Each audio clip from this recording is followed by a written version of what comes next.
Where? CapEx at experiences in fiscal 2024 will look more comparable to fiscal 2019 levels and include spend at our cruise business ahead of the launch of 3 new ships in fiscal 2025. Wow, they just don't give a crap about spending money at the parks. Our Cruise ships enterprise-wide and contract Chinese spend parks. in fiscal 2023 was They just don't give a $27 billion, crap about the U.S. parks. in line with our guidance and about They're $3 going to pay for billion this. below the prior. And then second, maybe if you could dig into the recent trends of parks. There's been some noise on pricing, but what have you seen from consumer demand, both in Orlando and around the country? And how do you think that Walt Disney World is doing versus the overall Orlando market? Thanks very much. Okay. The first question.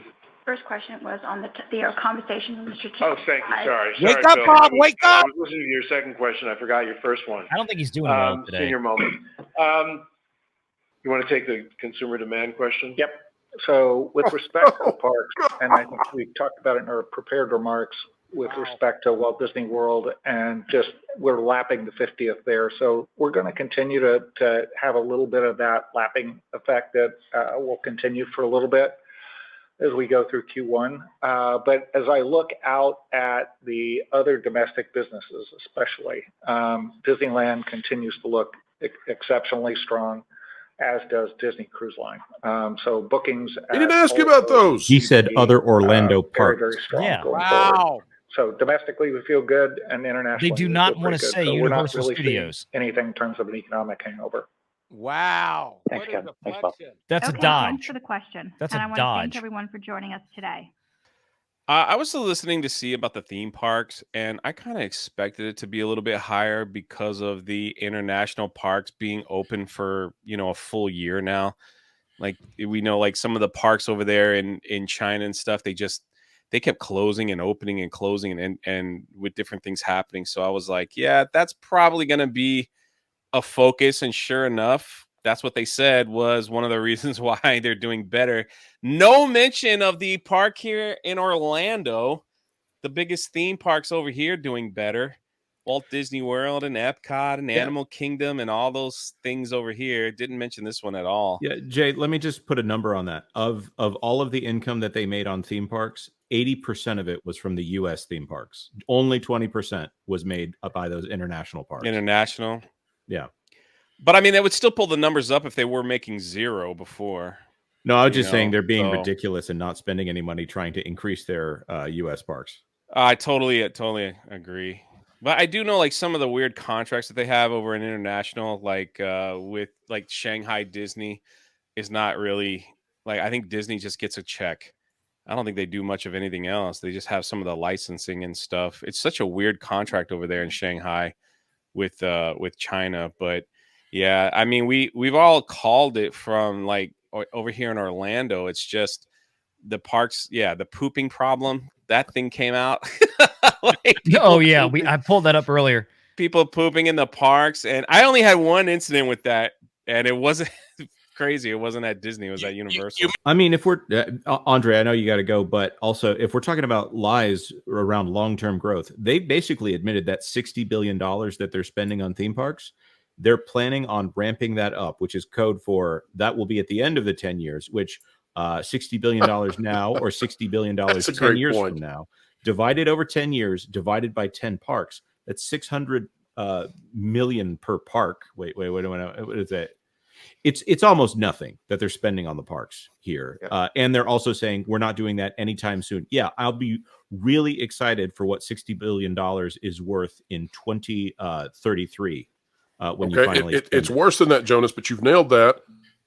By back-ending the amount that will be spent so that the greater proportion is now less worth or worth less due to inflation, that's bad enough.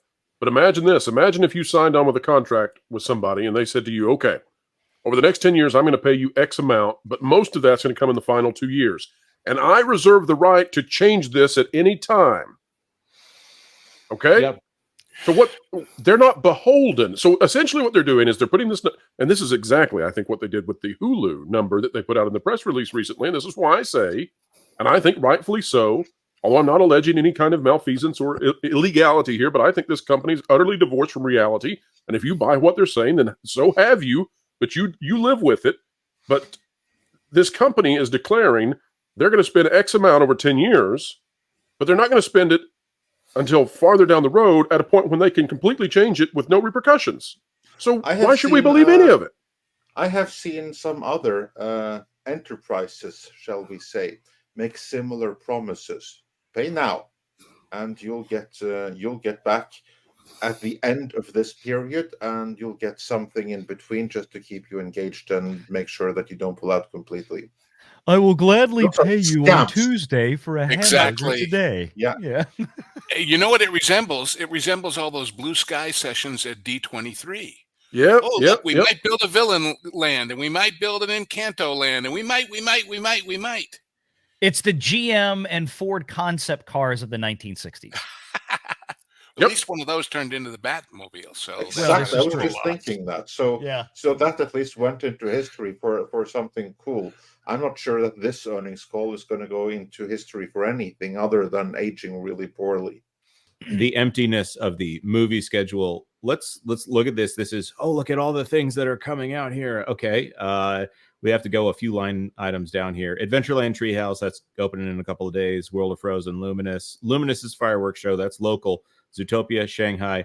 World Celebration at Epcot, that is a vague like area kind of thing. That's not going to be very big. That is everything through the end of the year.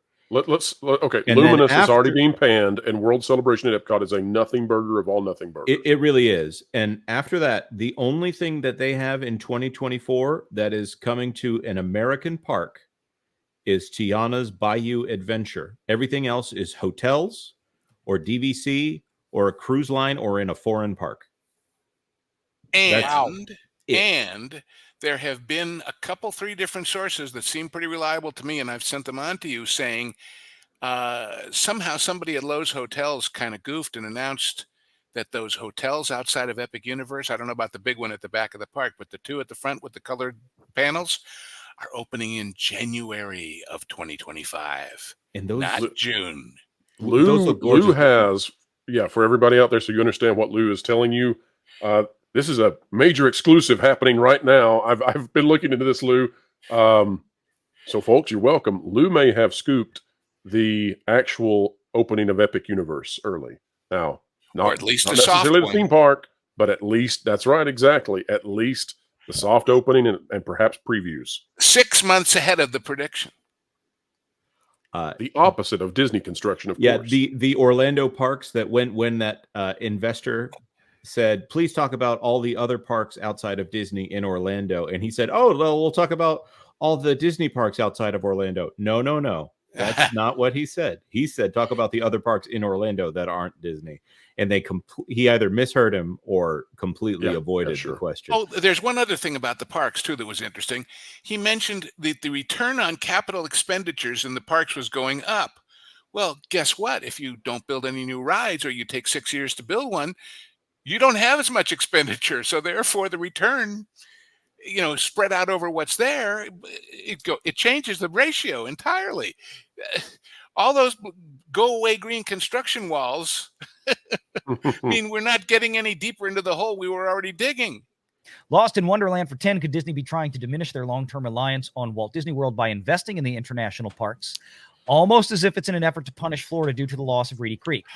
They have, look, in their minds, they have potentially more future revenue expansion and growth capacity in those international markets, right? Especially when you have unexpected travel restrictions for a year and a half.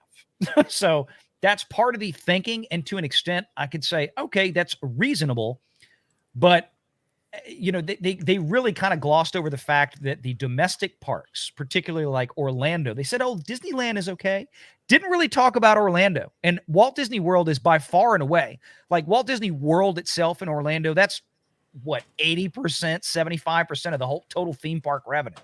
I mean, or it might not be quite that high, but it's way up there. I mean, there's Orlando, then Disneyland is way down here, and then everything else international. And Orlando is not as much by any margin a locals park the way that LA is. No, it's exactly. Therefore, Orlando in order is to get the there, people have to park. make a bigger effort and spend more money and travel and put aside more time. That's exactly so that adds to the quotient, it just does. It does. Disneyland is part of Southern California culture. It was. I don't go anymore, but like if you grew up in SoCal like I did, and me. L.A., San Diego, just the entire area, you went once, twice, three. Sometimes I used to go like once a month, and you get the California discount, and it was fun. It's not as big as Orlando, but it's charming. It's like very charming, put together, especially the old part. It's a great park. It was. And in some ways, that worked against California Adventure because they were saying, well, here's all the great stuff from California. And the people from California said, I've been to the real Yosemite. Why do I have to go to your fake one? Yeah, that was a bad idea. That was just a bad idea. Make sure you're subscribed to Valiant Renegade and join us every Sunday at 6 p.m. Eastern for the live show.